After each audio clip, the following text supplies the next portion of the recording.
اعوذ باللہ من الشیطان الرجیم بسم اللہ الرحمن الرحیم۔ نواسۂ رسول حضرت امام جعفر صادق رحمۃ اللہ علیہ کے پاس ایک اعرابی آیا اور عرض کرنے لگا، اے وارث علم علی رضی اللہ تعالیٰ عنہ، میرے دل میں ایک عرصے سے سوال ہے جو میں آپ سے پوچھنے کے لیے حاضر ہوا ہوں۔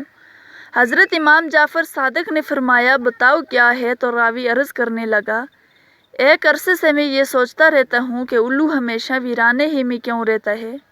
وہ کیوں آبادی کے قریب نہیں آتا؟ الو کیوں ہمارے لیے منحوس ہے؟ حضرت جعفر صادق نے لمبی آہ لی اور فرمایا، یہ پرندہ الو ہمیشہ سے ایسا نہیں تھا۔ پہلے یہ ویران جگہوں پر نہیں رہتا تھا اور نہ ہی یہ اداس رہتا تھا۔ یہ پرندہ آقا دو جہاں حضرت محمد مصطفیٰ صلی اللہ علیہ وسلم کی آل سے بے پناہ محبت کرنے والا ہے۔ جب سے کربلا کا واقعہ پیش آیا ہے تب سے اس پرندے نے ویران جگہوں پر رہنا پسند کیا ہے۔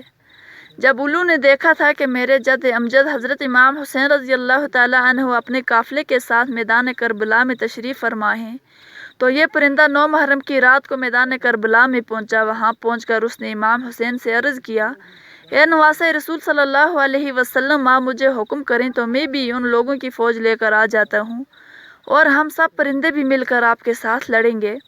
الو کی بات سن کر حضرت امام حسین رضی اللہ تعالیٰ عنہ نے اسے فرمایا، اے پرندے، جہاں اس میدان میں جو کچھ کل ہونے والا ہے تم اس واقعے کو ساری زندگی بھول نہ پاؤ گے۔ مجھے یہ برداشت نہیں ہو پائے گا، تم یہاں سے چلے جاؤ۔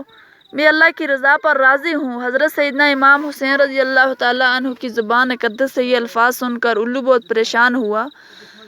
پرندے نے حضرت سیدنا حسین سے بار بار ذکر کی کہ میں یہاں سے نہیں جاؤں گا۔ الو کے بار بار ضد کرنے پر مولا حسین نے اسے میدان کربلا میں رکنے کی اجازت دے دی۔ اس طرح الو نے تمام واقعہ اپنی آنکھوں سے دیکھا۔ یزید کی فوج نے حضرت سیدنا امام حسین رضی اللہ تعالیٰ عنہ اور ان کے جان نشینوں کو کس طرح سے شہید کیا، آل محمد کی اولاد کے ساتھ یزید نے کیا سلوک کیا، الو نے سب شہیدوں کو شہید ہوتے اپنی آنکھوں سے دیکھا۔ جب شہیدوں اور حضرت سیدنا امام حسین کے سر انور کو بدن سے جدا ہوتے ہوئے دیکھا تو وہ محمد کی آل پر یزیدی فوج کا ظلم اپنی آنکھوں سے دیکھتا رہا، کس طرح سے حضرت سیدنا امام حسین کے سر مبارک کو بدن سے جدا کیا، کس طرح سے انہوں نے امام حسین کے جسم مقدس کو اذیتیں دی، وہ سب کچھ دیکھتا رہا۔ الو یہ سب کچھ دیکھ رہا تھا۔ یہ سب واقعہ دیکھنے کے بعد الو کا دل و دماغ پر انسانوں کے لیے نفرت پیدا ہوئی۔ الو نے یہ واقعہ اپنے تمام خاندان کو بتایا۔ اس دن سے الو کے دل میں انسانوں کے لیے نفرت کے سوا کچھ نہ رہا۔ یہی وجہ ہے کہ الو نے اپنے آپ کو انسان سے دور کیا ہے، جہاں پر انسان اس کو دیکھ بھی نہ سکے۔ اور الو رسول اللہ صلی اللہ علیہ وسلم کی آل سے بہت محبت کرنے والا پرندہ ہے، لیکن لوگ اس پرندے کو منحوس بھی سمجھتے ہیں۔ آج کل لوگوں کا خیال ہے کہ اگر ہمارے گھر کے آس پاس بھی الو بول دے تو ہم پر کوئی نہ کوئی مصیبت آ جائے گی۔ اگر الو کسی کے چھت پر بولے تو اس کے ڈر سے اپنا گھر بار ہی چھوڑ جاتے ہیں کہ ہمارے گھر پر اب الو آ کر بیٹھ گیا ہے، ہمارے گھر پر کوئی نہ کوئی آفت ضرور آئے گی۔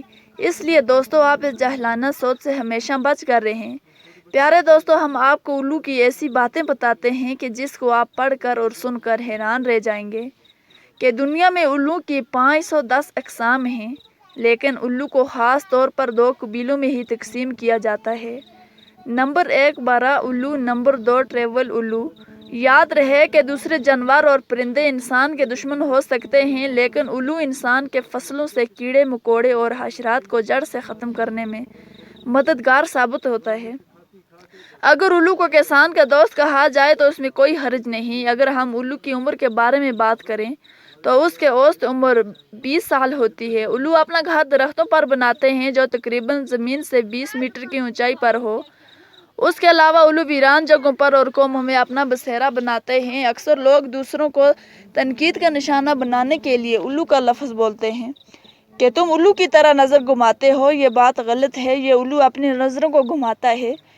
الو تو سیدھا ہی دیکھتا ہے۔ الو اپنی گردن کو 270 ڈگری پر گھما سکتا ہے۔ وہ الو ایک جگہ پر بیٹھ کر چاروں طرف دیکھ سکتا ہے۔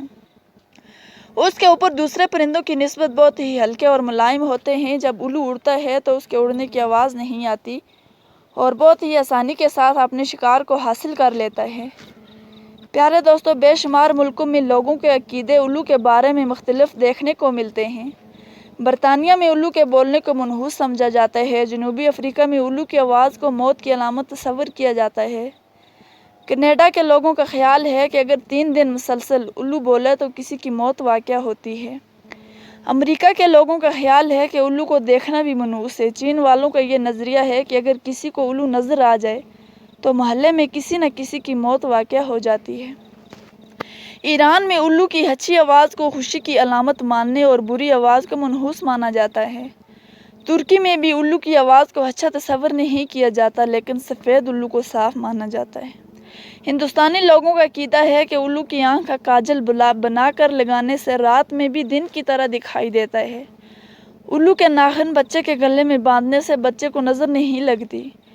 الو کی پوجا دیوالی میں کرنے سے لکشمی جی مہربان ہوتی ہے اور بے حد دولت برستی ہے۔ الو کے پر کو حساب کتاب کے بڑی خانے میں رکھنے سے مال و دولت میں برکت ہوتی ہے۔ اب ان کو کون سمجھائے کہ وقت سے پہلے اور قسمت سے زیادہ کسی کو کچھ نہیں ملتا۔ تو پیارے دوستوں، مزید اچھی اور معلوماتی ویڈیو دیکھنے کے لیے ہمارے چینل یوٹیوب کو سبسکرائب کریں۔ جزاک اللہ، بہت شکریہ۔